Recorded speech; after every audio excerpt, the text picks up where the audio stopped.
નમસ્કાર વિદ્યાર્થી મિત્રો, પર્સન્ટેજ અને પર્સન્ટાઇલમાં ઘણા વિદ્યાર્થીઓને કન્ફ્યુઝન હશે, તો ચાલો આપણે આ કન્ફ્યુઝન દૂર કરીએ. પર્સન્ટેજ એટલે મેળવેલ ગુણ ભાગ્યા કુલ ગુણ ગુણ્યા 100. ધારી લો કે 450 તમારા પરીક્ષામાં માર્ક્સ આવ્યા છે, કુલ ગુણ છે 600, ગુણ્યા 100 કરશો તો તમારા પર્સન્ટેજ આવશે 75. એટલે પર્સન્ટેજ એટલે મેળવેલ ગુણ ભાગ્યા તમે કુલ ગુણ અને તેનો ગુણાકાર 100 વડે કરો તો તમારા પર્સન્ટેજ આવશે. પરંતુ ઘણા બધા વિદ્યાર્થીઓને હજુ પણ પર્સન્ટાઇલ વિશે સમજ નથી પડતી.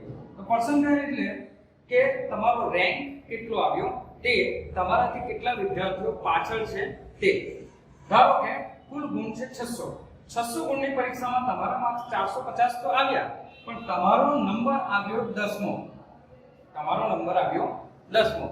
આ તમારો નંબર જે 10મો આવ્યો એ 10મો નંબર તમારો કુલ વિદ્યાર્થીઓ પરીક્ષા આપનાર જે છે એ 1000 વિદ્યાર્થીઓ માટે આપ્યો છે.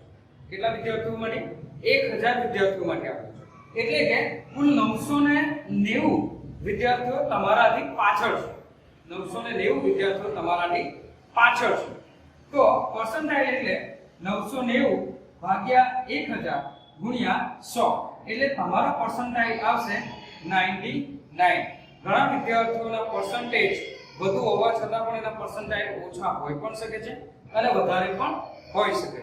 બરાબર? તમારા પર્સન્ટેજ એ કુલ ગુણ મેળવેલ ગુણ ઉપર આધાર રાખે છે. મેળવેલ ગુણ એ મહત્વના છે, જ્યારે પર્સન્ટાઇલમાં રેન્ક મહત્વનો છે.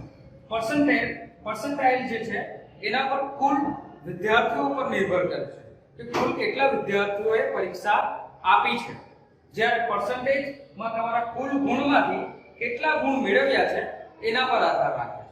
બરાબર? આભાર. Thank you.